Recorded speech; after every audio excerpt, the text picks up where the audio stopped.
Hello friend, मैं आनंद राज।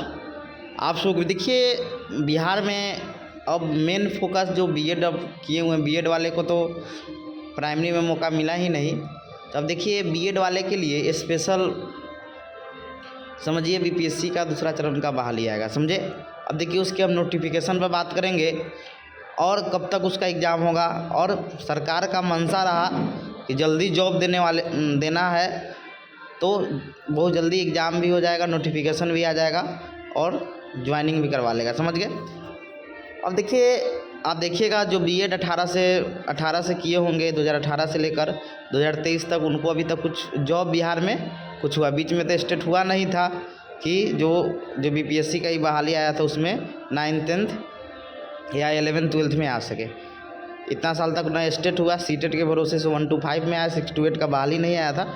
तो main अब बीपीएससी टीचर बहाली का दूसरा चरण है, उसी पर आपको अब फोकस करना है। अब देखिए दूसरा चरण का जो बहाली आएगा उसमें 1,10,000 से अधिक पदों का बात किया जा रहा है, समझ गए। जिसमें 6 to 8 का बहाली आएगा, 9th 10th का आएगा और 11th 12th का। इसमें दूसरा चीज़ ये बात करेंगे हम कि जो इस बार पहला चरण का जो खाली सीट है, समझे, वो फिर जोड़ा जाएगा, ये बात है। और जो नियोजित टीचर जो बीपीएससी द्वारा नियुक्त हुए हैं, तो उनका सीट को जोड़ने का विचार चल रहा है, समझ गए।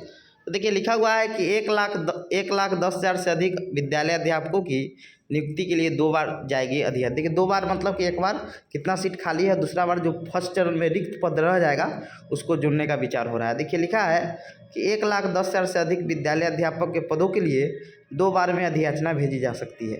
शिक्षा विभाग इसी पैटर्न में अधियाचना भेजने की तैयारी कर रहा है। पहली अधियाचना 69,000 से अधिक विद्यालय अध्यापकों की सीधी भर्ती के लिए बिहार लोक सेवा आयोग को दशहरा बाद कभी भी भेजी जा सकती है।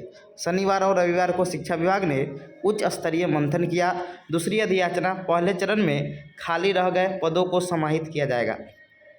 अधियाचना के लिए जिलावार रिक्तियों को समाहित किया गया है। बीपीएससी के जरिए विज्ञापन नवंबर प्रथम सप्ताह तक आने की संभावना है। सूत्रों के मुताबिक सबसे पहले कक्षा 6 से 8 और 9 से 12 तक की अधियाचना भेजा जाएगा।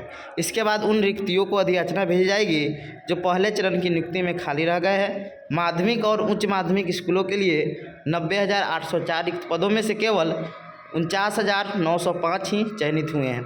इसी तरह 40,899 पद खाली रह गए हैं। इधर विभाग यह जानकारी जुटा रहा है कि चुने गए अध्यापक के पदों पर कितने नियोजित शिक्षक चयनित हुए हैं। नियोजित शिक्षकों की रिक्तियों भी अगली अधियाचना में जुड़ी है। देखिए अब यहाँ पर एक चीज़ समझिएगा। देखिए सरकार का मंशा, देखिए चुनाव है तो सरकार बहाली ले आएगी, क्योंकि बीएड वाले जो क्योंकि आप बिहार में देखिएगा तो ज़्यादातर बीएड ही सब किए थे, समझे। क्योंकि ग्रेजुएशन बाद था, पहले एनसीटी का आपका गैजेट भी था, बीएड कीजिएगा तो 1 to 5 से लेकर +2 टीचर बन सकते हैं।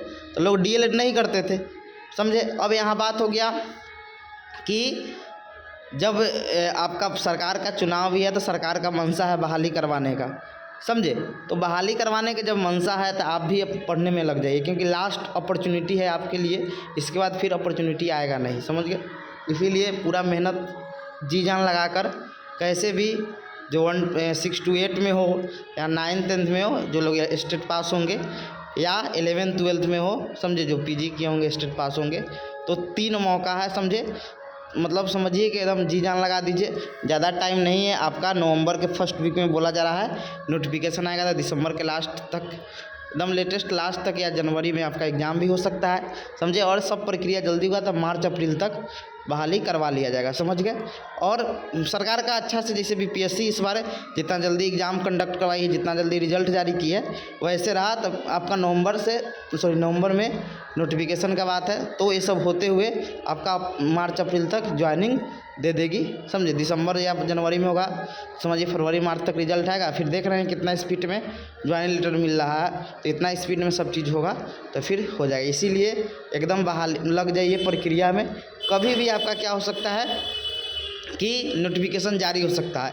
इसमें पर्व त्यौहार भी है, तो सब चीज़ को देखते हुए अच्छा से पढ़िए, समझ गए। नवंबर के फर्स्ट वीक तक आपका 10 तारीख तक हो सके नोटिफिकेशन जारी कर देगा।